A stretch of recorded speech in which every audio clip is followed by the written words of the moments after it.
Allah Ta'ala memperjalankan Rasulullah perjalanan Isra wal Mi'raj. Kenapa? Allah Ta'ala ingin memuliakan langit, ingin memuliakan surga dengan pijakan kakinya Nabi Muhammad. Sebagaimana Allah telah memuliakan bumi dengan pijakan kakinya Rasulullah Shallallahu Alaihi Wasallam, sehingga kedatangan Nabi Muhammad dinantikan oleh para malaikat-malaikat dan arwah sejak ratusan atau ribuan tahun sebelumnya. Fil Bukhari, begitu malaikat Jibril minta dibukakan langit yang pertama, maka ketika istaftah Jibril, gal man bil bab, siapa di pintu langit? Bilang, anak Jibril. Waman ma'aka ya Jibril, siapa gerangan bersamamu wahai Jibril? Jibril bilang, ma'i Muhammad, bersamaku Muhammad sallallahu alaihi wasallam. Begitu dengar nama Nabi Muhammad yang bersama malaikat Jibril, itu penjaga langit, malaikat langit, artinya tahu gak? Dia memiliki power yang kuat. Bahkan malaikat Jibril mau mengaksesnya mesti izin dulu dibukain. Kalau enggak dibukain. Enggak ada yang bisa lewat ke situ kecuali orang yang punya akses. Sehingga begitu dengar bersama malaikat Jibril Nabi Muhammad, maka bertanya, awagad bu'itha alaih, emang sudah diutus? Maknanya apa? Dia kenal dan tahu, dipesenin kalau Nabi Muhammad punya akses. Kalau kelak manusia ini naik melalui pintu yang kamu jaga, bukain buat dia. Nunggu setahun, 2 tahun, 3 tahun, 10, 20, 30, 100, 200, nggak tahu berapa ribu tahun. Hingga akhirnya dikejutkan di suatu malam di bulan Rajab, malam 27 Rajab, malaikat Jibril bawa Nabi Muhammad. Awagad bu'itha alaih, apakah memang sudah dibangkit? Bilang, na'am, ini dia orangnya bersama saya. Marhaban bihi fa ni'mal maji'u ya. Selamat datang kepada Nabi Muhammad. Sebaik-baiknya kedatangan telah tiba.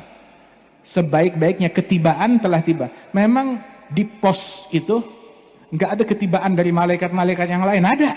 Akan tetapi sebaik-baik ketibaannya Nabi Muhammad. Sebaik-baik kedatangannya Nabi Muhammad dinantikan oleh malaikat. Masing-masing pengen punya momen. Sehingga malaikat yang langit pertama begitu, langit kedua begitu, langit ketiga begitu, langit keempat, langit ketujuh, semua ucapannya begitu. Menantikan momen tersebut untuk menatap wajah Rasulullah Sallallahu Alaihi Wasallam. Hingga Rasul Sallallahu Alaihi Wasallam berjumpa dengan Sayyidina Adam, berjumpa dengan para nabi-nabi di langit-langit yang telah dijanjikan oleh Allah Subhanahu Wa Taala. Dan sebelumnya jumpa dengan para nabi-nabi di Masjidil Aqsa.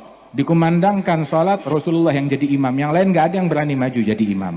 Nabi Muhammad yang maju jadi imam. Di belakangnya ada Nabi Adam, ada Nabi Nuh, ada Nabi Ibrahim, ada Nabi Ismail, kakeknya Rasulullah Sallallahu Alaihi Wasallam. Ada Nabi Musa, ada Nabi Isa, makmum di belakangnya Nabi Muhammad Sallallahu Alaihi Wasallam. Rasulullah yang jadi imam. Kemudian sebelumnya, waktu perjalanan ke Masjidil Aqsa, Nabi bilang, marartu ala gabri Musa, wa huwa yusalli fi gabrih.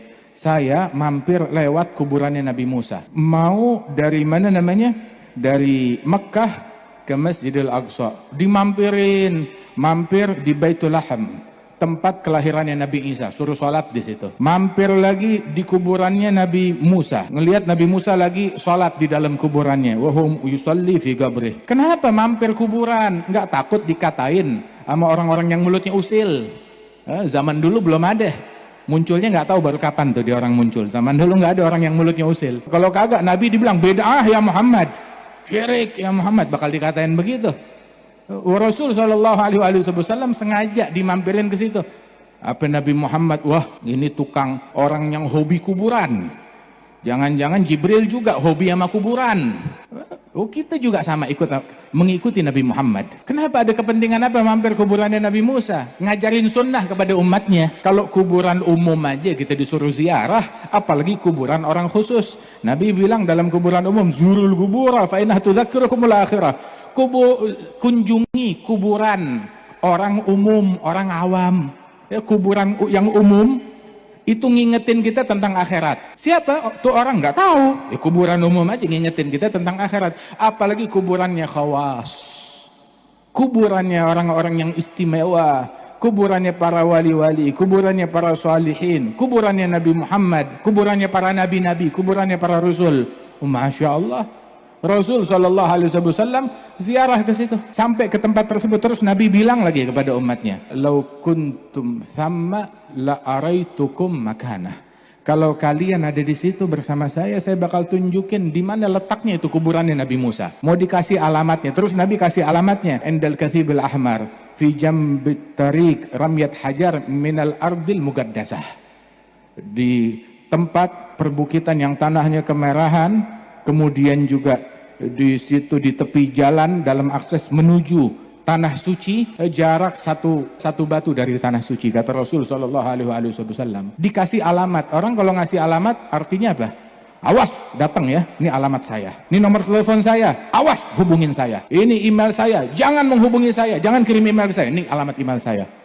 Begitu. Ya nggak tahu, kalau orang gendeng mungkin begitu, tapi kalau orang yang berakal ngasih alamat maknanya kunjungi, ngasih nomor telepon maknanya hubungi, ngasih email maknanya kontak saya ya.